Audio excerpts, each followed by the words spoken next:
Good morning, everyone, and welcome to Vanguard's Breakfast at DealBook. This morning's panel will dive into mission as a multiplier. Vanguard is one of the world's leading and most respected asset management firms. Vanguard has a strong point of view and a proven history of anchoring the organization in its mission. A mission can be a basis for building trust grounded in ethics, and it's also a basis for innovation and economic growth. And in turbulent times, which I'm sure many of us would agree describes this moment, mission can be a pathfinder and a guide.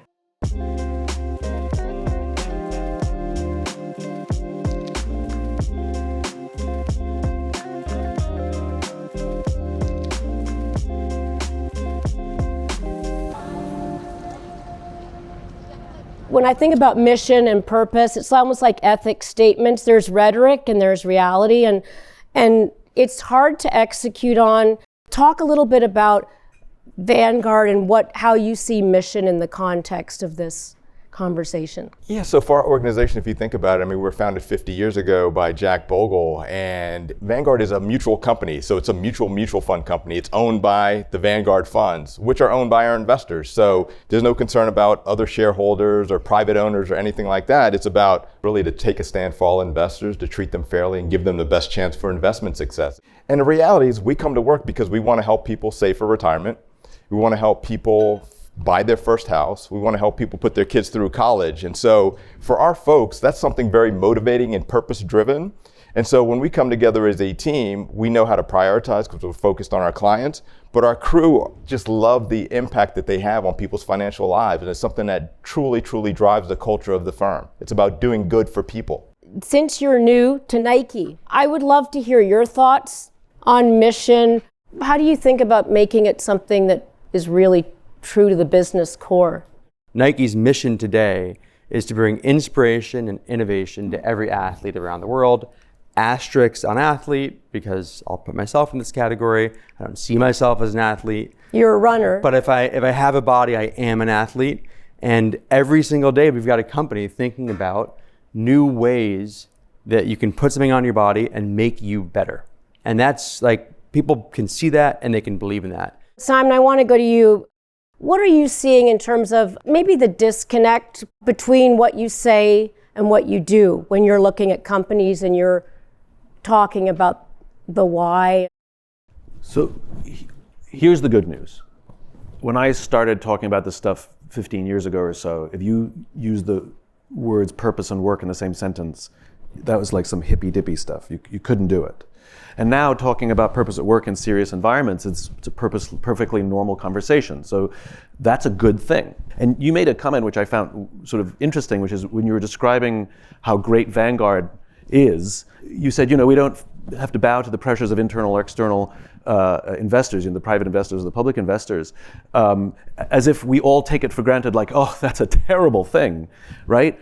But we do. Like, that is sort of an understood thing that investor pressures, whether it's venture capital or the public markets, do put tremendous pressure on companies to make the wrong decisions for the long-term value of the company. We need more leaders who are willing to actually make decisions for the long-term value of their employees and their customers.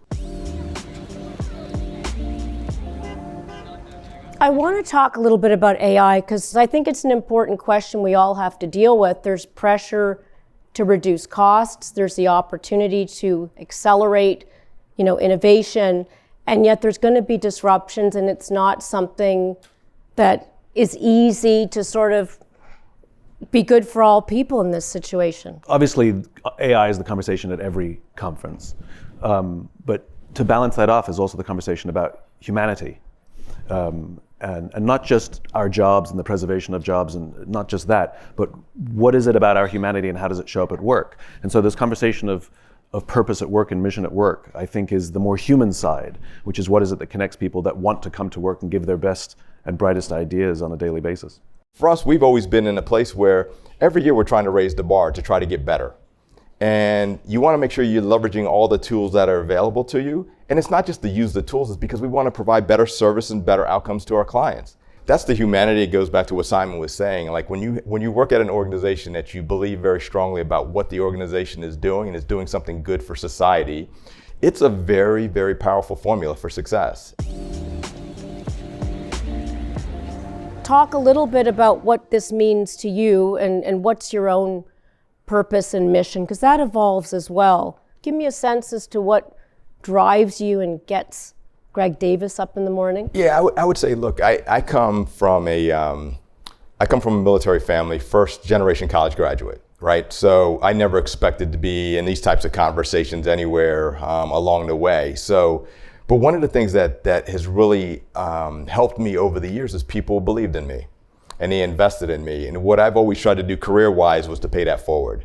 So my proudest moments at work and what I do is when I look at people that I've had an impact on their careers, get promoted, take on bigger seats. And that brings me great joy because I received the same type of impact when I joined Vanguard, and I've been trying to do nothing but pay that forward when I think about the crew that work at Vanguard and the people that I have some impact on. Yeah.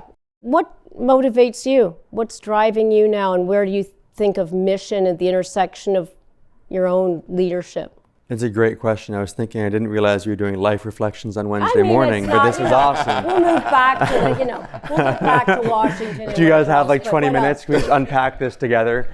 It's good for people to know who's up here. I appreciate that. I appreciate that. I'm guy? honored.